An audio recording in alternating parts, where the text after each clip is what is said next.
আর হাদিসে আছে শয়তান সবচেয়ে বেশি কাঁদে কোনক্ষণ? সুবহানাল্লাহ। নবীজি বলছে বান্দা যখন আল্লাহকে সেজদা দেয়, খোদার কসম, ফাজআলা শাইতানু ইয়াবকি, নবীজি বলেন শয়তান তখন কাঁদতে শুরু করে। কেন ভাই? এই আমার শেষ কথা। কেন কাঁদে? শয়তান তখন বলে, হায় বনি আদম, তুই কি করলি?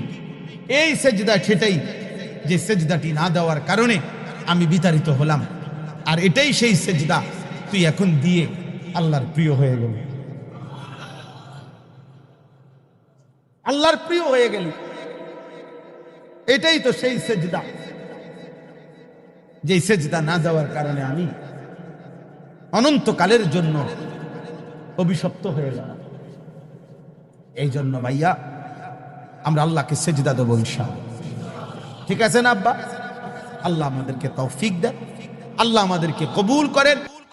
আমরা এখানে যারা আমরা নিয়ত করি মসজিদকে আমরা ভালোবাসবো ইনশাআল্লাহ।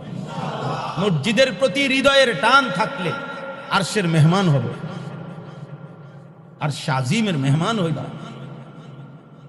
মসজিদের প্রতি না আসা মসজিদে, এটা যেন তোমার দুনিয়াতে পুরাইয়া ফেলা, আগুনে পুরাইয়া ফেলার মতো শাস্তি।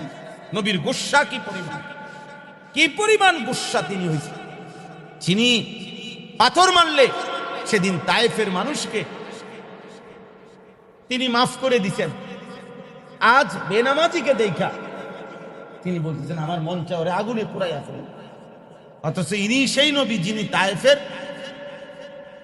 কাফেরদের বেলায় কি বলছিলেন? যে জিব্রাইল আলাইহিস সালাম আয়েশা বলছে, ইয়া রাসূলুল্লাহ, পাহাড়ের ফেরেশতা নিয়ে আসছে, মালিকুল জাবাল, আপনি বললে পাহাড়ের ফেরেশতাদেরকে বলবো পাহাড়কে একত্র করে তায়েফবাসীকে একদম ধ্বংস করে দিবে, শেষ করে দিবে। তায়েফ এখনো পাহাড়ের উপরে। তায়েফ একটা থালার মতো, এটা মনে হয় একটা থালা, কোন ফেরেশতা নিচে দিয়ে আমার মনে হয় এমনি আলগি দিয়ে ধরে রাখছে, এমন এটা চারিদিকে মনে হবে, এটা বুঝাই যায় এটা পাহাড়ের উচ্চতায় অনেক একটা রিং রোড আছে, খুব সুন্দর। এখন উঠলেই বোঝা যায় কি সুন্দর লাগে, মানে অনেক উঁচা তায়েফ নগরী, বুঝাই যায় এটা একটা কেউ যেন এমনি পিলারের মতো একটা হাত দিয়ে ধরে রাখছে আর কি উপরে ফেরেশতা। সম্পূর্ণ তায়েফটাই কিসের উপরে? পাহাড়ের উপরে। পাহাড়েই তায়েফ নগরী। তো সেদিন জিব্রাইল বলছে আপনি বললে এদেরকে ধ্বংস করে দেন, ফেরেশতাকে বলিয়া। নবীজি বলছে ইন্নী লাম উবাস লাআনান ওয়ালা গাদিবান, জিব্রাইল অভিশাপ দেওয়ার জন্য আমি আসি নাই, আমি রাগ করার জন্য আসি নাই। ইন্নামা বুইসতু রাহমাতান, আমি রহমত হয়ে আল্লাহর পক্ষ থেকে প্রেরিত হয়েছি। আমার উম্মত যদি আমি ধ্বংস করে দেই, আমি কালেমার দাওয়াত দেব কাকে? আমার ঈমান, আমার কালেমা গ্রহণ করবে কি? তাইলে যিনি তাদের ব্যাপারে এত বড় কথা বললেন, কিন্তু বেনামাজি মসজিদের জামাতে আসে না, ফজরের নামাজ, এটা হাদিসের মধ্যে ফজরের সময় করছে, মানে 5 ওয়াক্ত নামাজি তাকে বলছে নবীজি যখন, তখন সেটা কোন ওয়াক্তের বেলায়? ফজরের ওয়াক্তে। ফজরের হিসাব নিছে নবীজি সাল্লাল্লাহু আলাইহি সাল্লাম ফজরের ওয়াক্তে হিসাব নিতেন। কসম আল্লাহ, জিজ্ঞেস করতেন অমুকে আসছে, অমুকে আসছে, অমুকে আসছে। এভাবে হযরত উবাই ইবনে কাব রাদিয়াল্লাহু তাআলা আনহু বলেন, নবীজি ফজরের নামাজের পরে নাম জিজ্ঞেস করতেন অমুকে অমুকে, এবং অনুপস্থিত দেখলে একদিন 2 দিন খোদার কসম নবীজি বলতেন নিশ্চয়ই এই 2টি নামাজ মুনাফিকদের জন্য পড়া কঠিন, এশা এবং ফজর। এটা বলে ওরে কি বুঝাইতে চাইতেন? আর বুঝার কিছু বাকি? অনুপস্থিত ব্যক্তিকে কি বলতে চাইতেন? তাই কথা বলে না, মানে যখন তাকে দেখতেন না 2 দিন 3 দিন, তো বলতেন নিশ্চয়ই মুনাফিকদের জন্য এই 2টি নামাজ এশা এবং ফজর পড়া কঠিন। তাহলে এই কথা কেন বলতেন? তাহলে ওই ব্যক্তিকে তিনি কি বুঝাইতে চাইতেন? আর বুঝার কোনো বাকি? বলো ভাই। এবং সেখানেই বলছেন লাউ ইয়ালামুনা মা ফীহিমা লা আতাউহুমা ওয়ালাউ হাববান। এশা এবং ফজরের নামাজে কি পরিমাণ নেকি হয় উম্মত যদি তোমরা বুঝতা, তাহলে তোমাদের যদি পাও না থাকতো, হাঁটার শক্তিও না থাকতো, তাহলে কনুই এবং হাঁটুর মধ্যে ভর দিয়া বাচ্চা যেভাবে হামাগুড়ি দেয় হাঁটার আগে, তোমরা এভাবে হলেও ফজর এবং এশার জামাতে মসজিদে আসতে চেষ্টা করো। বলো ভাই, হে তোমরা নিয়ত করো যে জীবন দিয়া হইলো ফজরের নামাজ পড়বো ইনশাআল্লাহ। জানবাজি করবা, জানবাজি, জানবাজি, জানবাজি। মোবাইলের ঘড়িতে অ্যালার্ম দেয়, 5টা অ্যালার্ম দেওয়া যায়, একটা মোবাইলে 5টা অ্যালার্ম দেওয়া যায়। এই যে এই অ্যালার্ম দেয় যে, এই যে আমার না আছে 4:30, 4:40, 55 জামা, এই যে অ্যালার্ম, আর 5টা দেওয়া যায়, একটু আগের থেকে দেয়। আমার বাসায় আমার 2টা ঘড়ি অ্যালার্ম ঘড়ি আছে, সিস্টেম করে নিচ্ছি 2টা অ্যালার্ম, একটা মাথার কাছে, একটা ওই ওয়ার্ড্রফের উপরে। যদি এটা যদি বন্ধ করে লাই সেটা যাতে পাবে, বুঝলেন?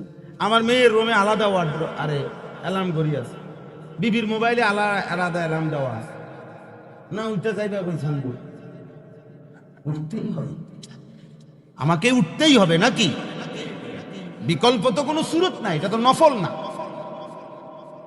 আরেক বেলায় ফুসাইয়া দিন, আজকে দিতে পারছি না, সামর্থ্য নাই, এরকম। এটা তো ফরজ নামাজ, এটা আরেক বেলায় ফুসাই দিলে হবে। জোহরের নামাজের সময় আরো 20 রাকাত নফল পড়ে নিলে চলবে তো, মাগরিবের পরে আরো 12 রাকাত নফল পড়ে ফেললে চলবে। ফজরের আশ্চর্য মিয়া, হযরত উমর রাদিয়াল্লাহু তাআলা আনহুর জামানায় সুলাইমান ইবনে হাসমা একজন তাবিঈ নাম, ওমরের জামানা, ওমর রাদিয়াল্লাহু তাআলা আনহু খলিফা। তো ওনার মসজিদে নববীতে ওই তাবিঈ সবসময় উনি ফজরের নামাজ পড়েন। একদিন ফজরের নামাজের ওয়াক্তে ওমর রাদিয়াল্লাহু তাআলা আনহু ওনাকে দেখে নাই। তো ওমর রাদিয়াল্লাহু তাআলা আনহু একটু পরে যখন আলো ফুটছে, তো বাজারে যাচ্ছিলেন। ও বাজারে যাওয়ার পথে হলো ওনার বাসা, মানে ওনার ঘর। কিতাবে আছে স্পষ্ট, ওমর রাদিয়াল্লাহু তাআলা আনহু ওনার মাকে ডাক দিছে, শিফা ওনার মার নাম ছিল, কিতাবে আছে। বলছে তোমার সন্তান কোথায়, আজকে ফজরে দেখলাম না। জিজ্ঞেস করছে, তো ওনার আম্মা বলছে, আমিরুল মুমিনিন, আমার সন্তান রাত্রি এই পরিমাণ লম্বা সময় তাহাজ্জুদ পড়ছে আজকে, যার কারণে ফজরের আগ মুহূর্তে তার প্রচন্ড ঘুম চলে আসছে, যার কারণে মসজিদের জামাত ছুটে গেছে। হযরত ওমর রাদিয়াল্লাহু তাআলা আনহু বললেন, তাকে বলবে 1000 লক্ষ বার তাহাজ্জুদের নামাজ কোটিবার পড়ার চাইতে ফজরের জামাত কোটি গুণ বেশি গুরুত্বপূর্ণ। তাহলে সারা রাত উনি মোবাইল দেখছে, কথা বলে না, এ কারণে ঘুমাইছে, সারা রাত তাহাজ্জুদ পড়ছে। মা বলতেছে, সেই জামানায় কি কল্পনা করা যায়? মোবাইল টিপছে, মোবাইল আইব করছে, জুয়া খেলছে, নাচ গান করছে। তবুও ওমর রাদিয়াল্লাহু তাআলা আনহু ধমক, একদিনের অনুপস্থিতিতে ঘরে গিয়ে খবর নিয়ে, কি ব্যাপার, তোমার ছেলে কোথায়?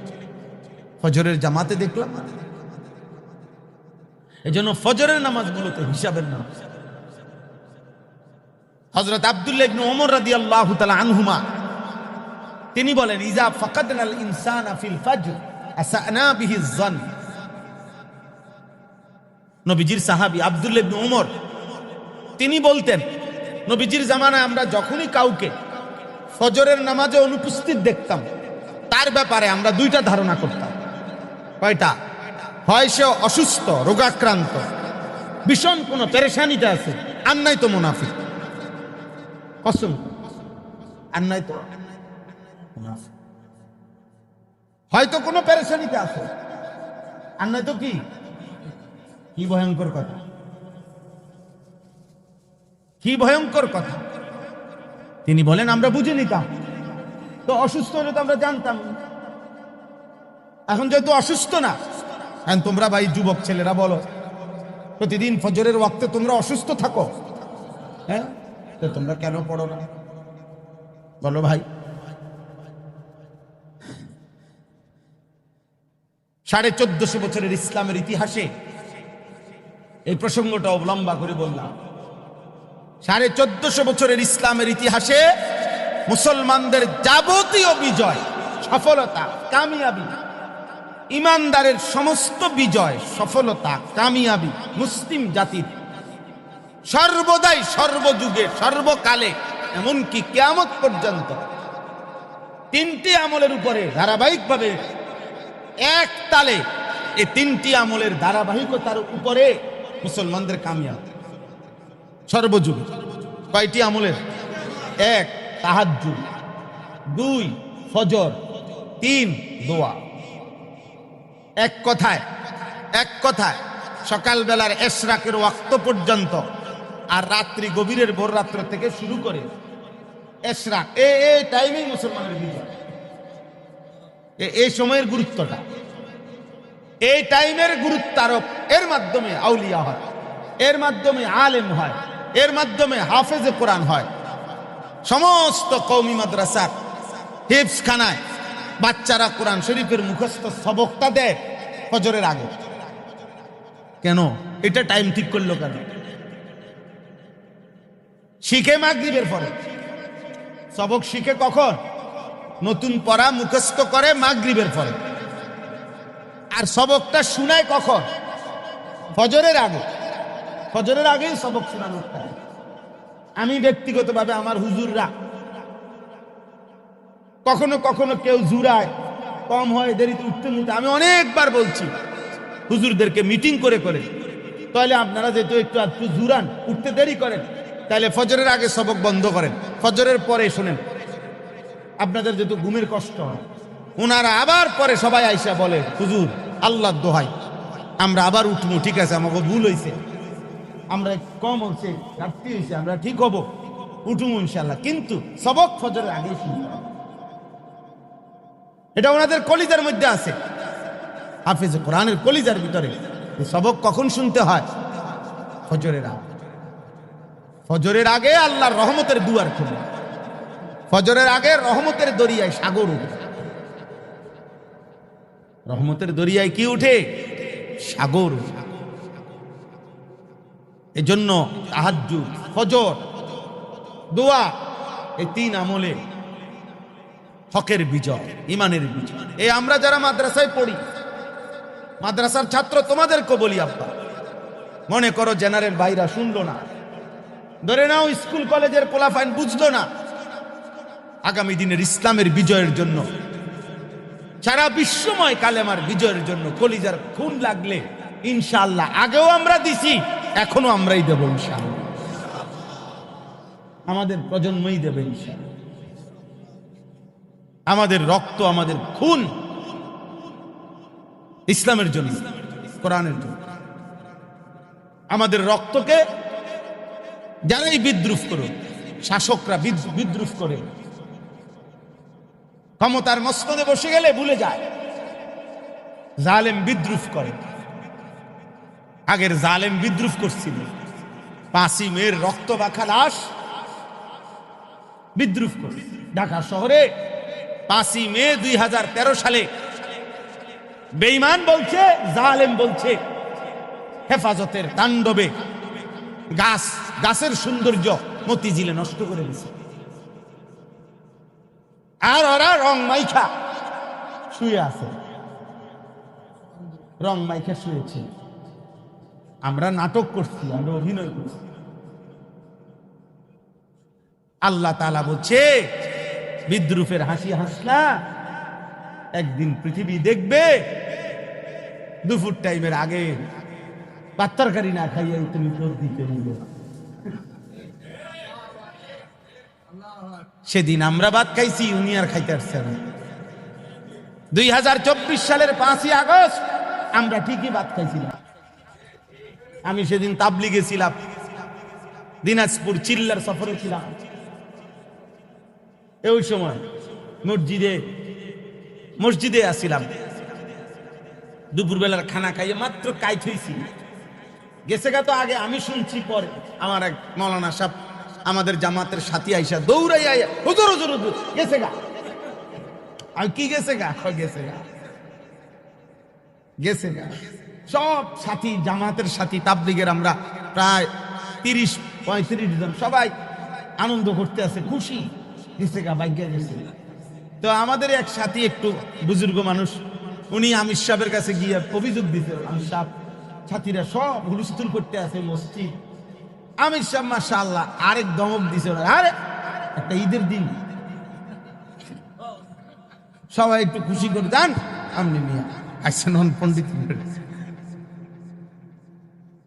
সেদিন জালেমের পতন হয়েছে, আল্লাহ তাআলা হুবহু তারিখ ফিরাই দিয়েছে। তারিখ আজকে 6ই মে, গতকাল আমাদের সেই 5ই মে। পৃথিবীর ইতিহাস যতদিন থাকবে, ইসরাফিল যতদিন ফুনা দিবে, বাংলার মাটি যদি থাকে তো হেফাজতে ইসলামের পবিত্র রক্তের অবদান এই মাটিতে থাকবে ইনশাআল্লাহ। কেউ মুছতে পারবে না, কেউ না, কেউ না।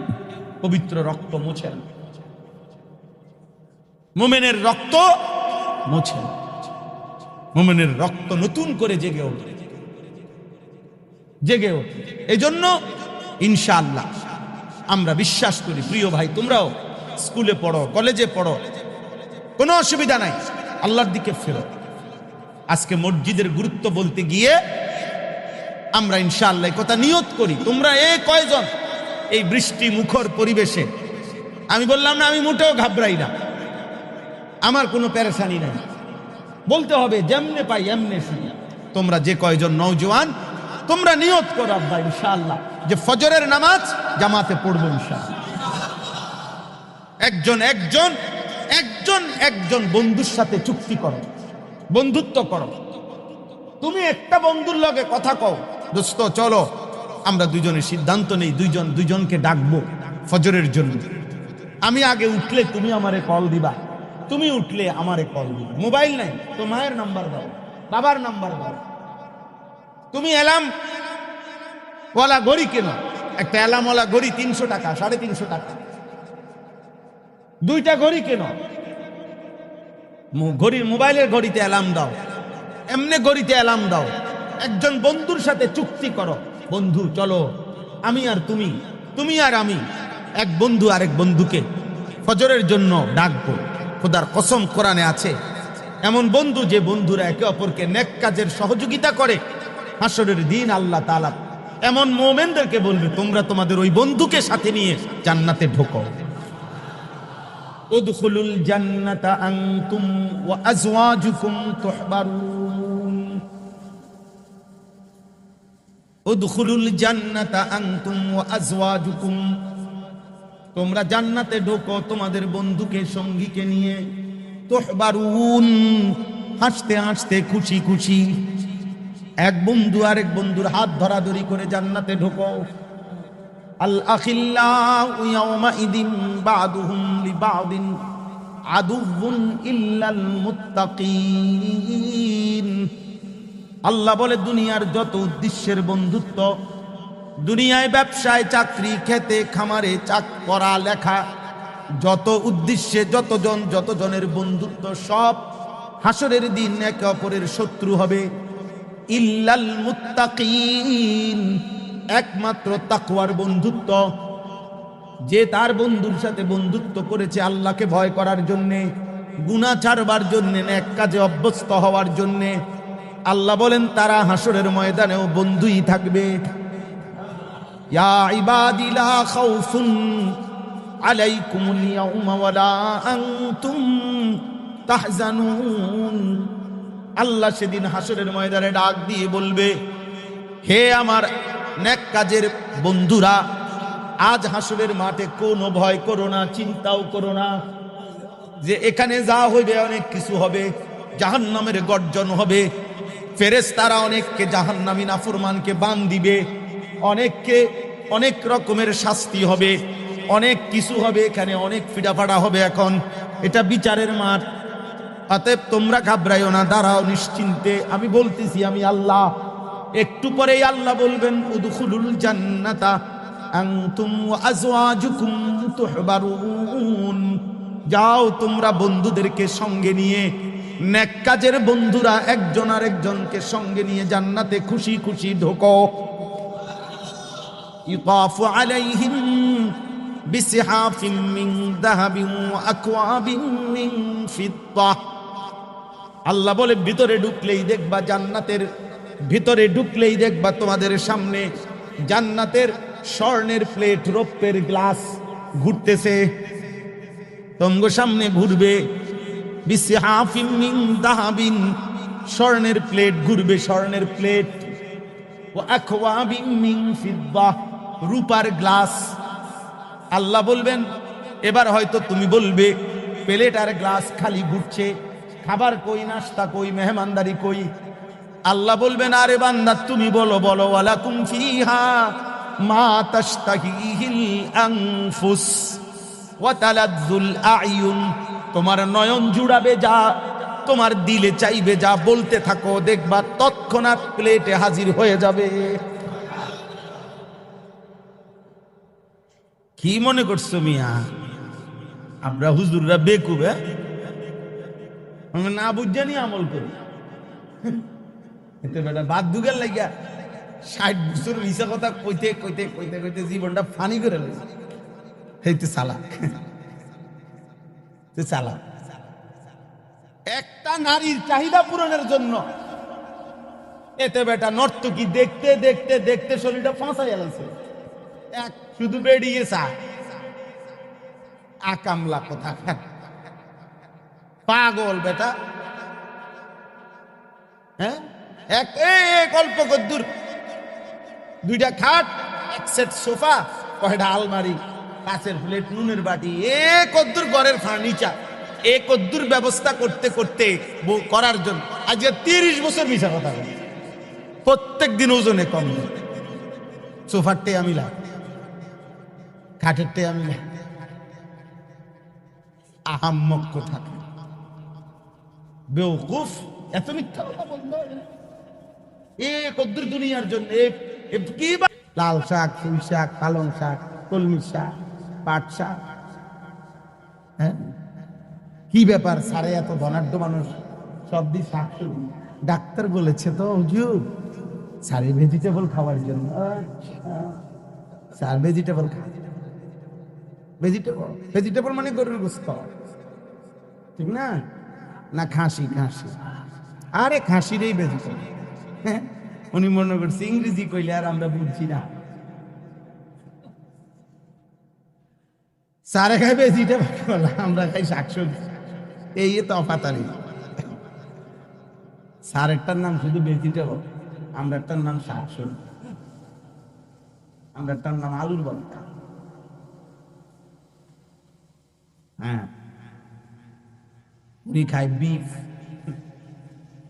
মাটন। ইংরেজি করে, ইংরেজি করে, ইংরেজি করে।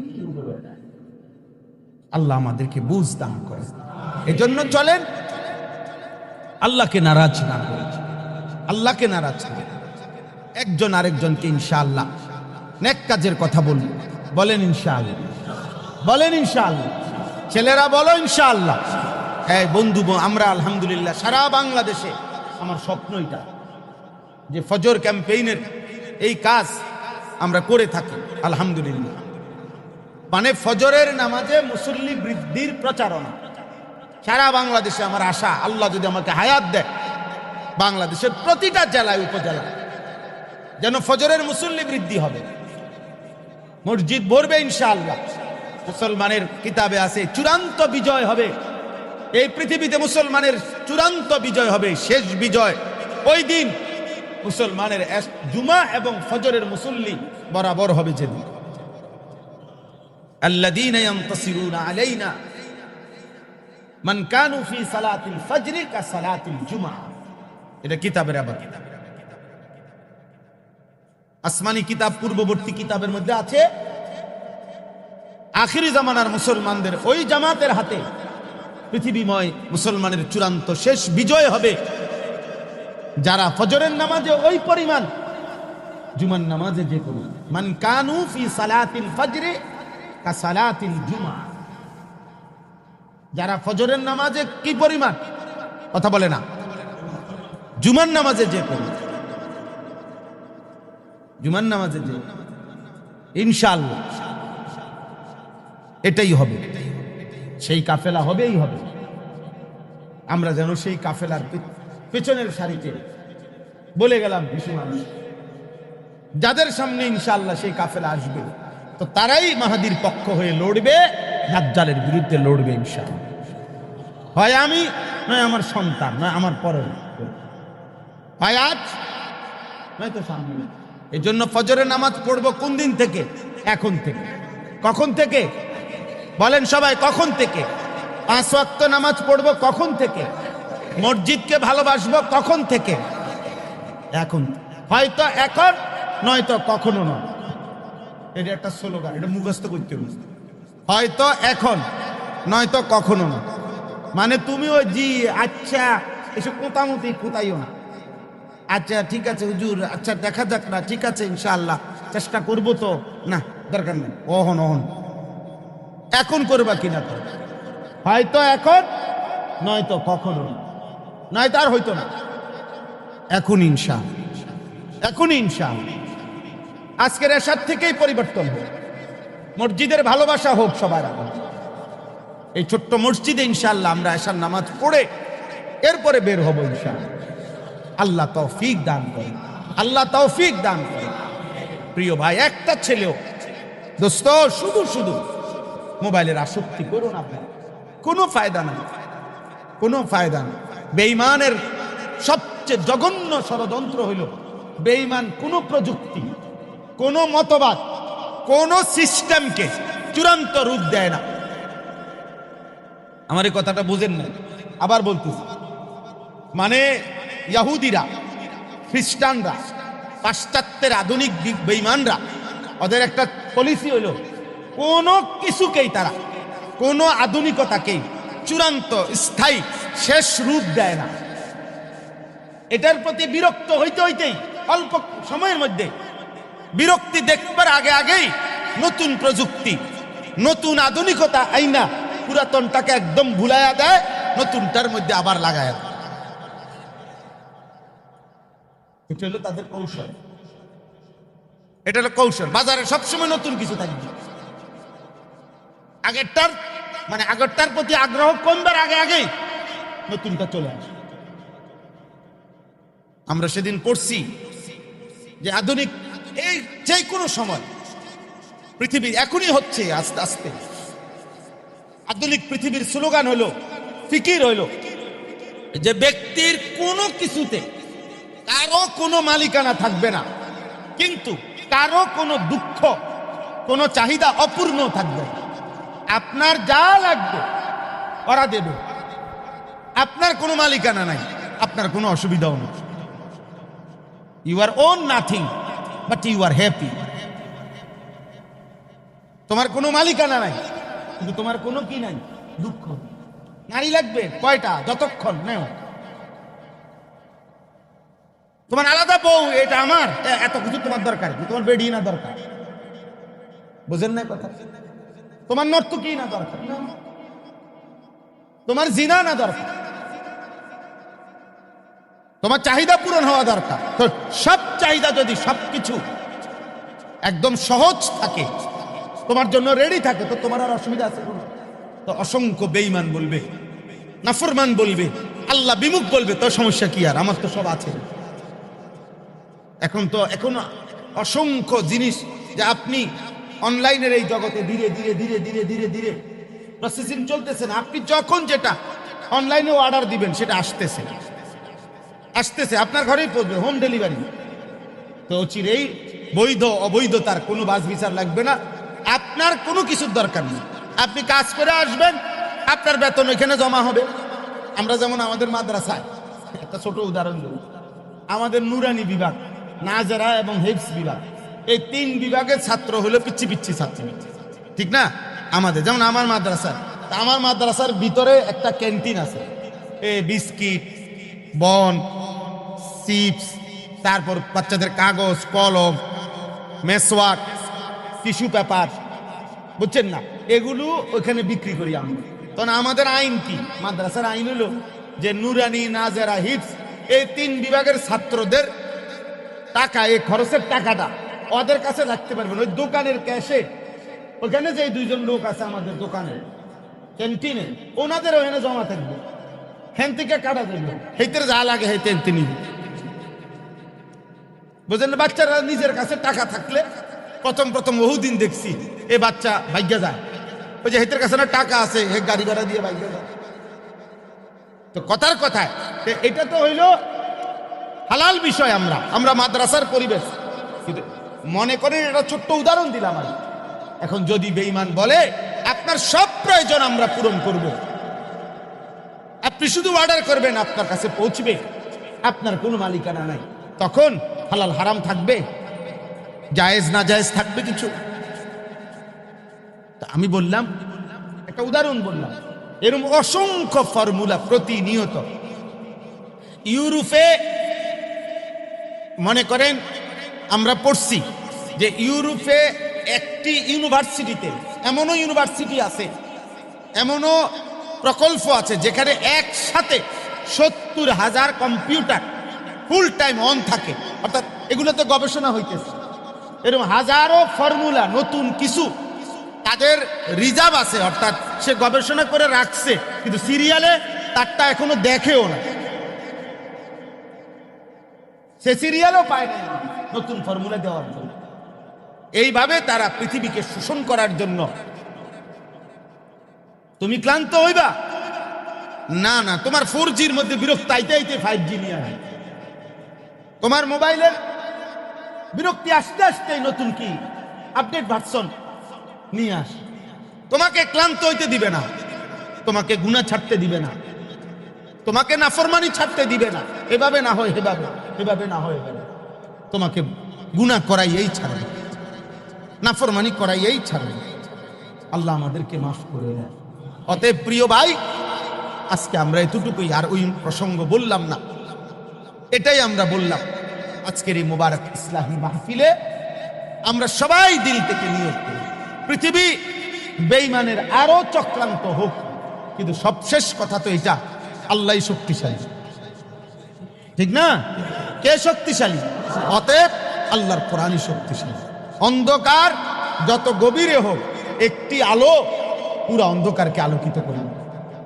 অতএব বেঈমানের সমস্ত অন্ধকার কোরআনুল কারীমের এক শব্দের আলোর সামনে, আল্লাহ পাকের একটি সেজদার সামনে আল্লাহ যদি দয়া করে, আল্লাহ বলবে, বান্দা তোর এক সেজদায় যা আমি খুশি হয়ে পেছনের জিন্দেগীর সব অন্ধকার গুনাহ মাফ করে দিলাম, যা সাফ। এজন্য হাদিসের মধ্যে আছে, শয়তান সবচেয়ে বেশি, শয়তান লজ্জিত হয় কখন, কোন দিন? হাদিসে আছে আরাফার দিন। কোন দিন? হজের দিন। হজ্জের দিন আরাফাতের ময়দানে বান্দা যখন কাঁদে, আল্লাহর কাছে দোয়া করে, তো হাদিসে আছে আল্লাহর নবী সাল্লাল্লাহু আলাইহি ওয়াসাল্লাম বলেন, আল্লাহ তাআলা সেদিন কারো 70 বছরের গুনাহ, 90 বছরের গুনাহ, 60 বছরের পাহাড় পরিমাণ গুনাহ এক নিমিষে মাফ করে দেন। তো শয়তান তখন আকবার, আসগার, শয়তান তখন একদম ছোট হয়ে যায়, একেবারে কান্দে, আদাল সে লাঞ্ছিত হয়ে যায়। আরে গত 70টা বছর আমি তার এই গুনাহগুলো করাইতে গিয়া কত কষ্ট আমি করছি, বুঝেন না? শীতের রাইতে যে যুবক রাস্তায় দাঁড়ায়, এই শীতের কনকনে ঠান্ডায় সে মোবাইলে হারাম প্রেমের আলাপ করছে, তো শয়তানের জুমেলে এত সঙ্গে দিয়ে ঘুমাইছে, শয়তান তো তার লগে আছে, তো বেচারাও তো শীতে কষ্ট পাইছে, বুঝেন নাই কথা? তো মানে শয়তান বলে, আহা কত কষ্ট আমি করলাম, তারে এই গুনাহগুলো করাইতে গিয়ে কত বুঝাইতে হইছে, কত ওয়াসওয়াসা দিতে হইছে, আর এখন আল্লাহ এটা কামড়া কি করলো, এইভাবে মাফ করে দিল। এই জন্য শয়তান সেদিন সবচেয়ে বেশি লাঞ্ছিত হয়। আর হাদিসে আছে শয়তান সবচেয়ে বেশি কাঁদে কোনক্ষণ? সুবহানাল্লাহ। নবীজি বলছে বান্দা যখন আল্লাহকে সেজদা দেয়, খোদার কসম, ফাজআলা শাইতান ইয়াবকি, নবীজি বলেন শয়তান তখন কাঁদতে শুরু করে। কেন ভাই, এই আমার শেষ কথা, কেন কাঁদে? শয়তান তখন বলে, হায় বনি আদম, তুই কি করলি? এই সেজদা সেটাই যে সেজদাটি না দেওয়ার কারণে আমি বিতাড়িত হলাম, আর এটাই সেই সেজদা তুই এখন দিয়ে আল্লাহর প্রিয় হয়ে গেলি।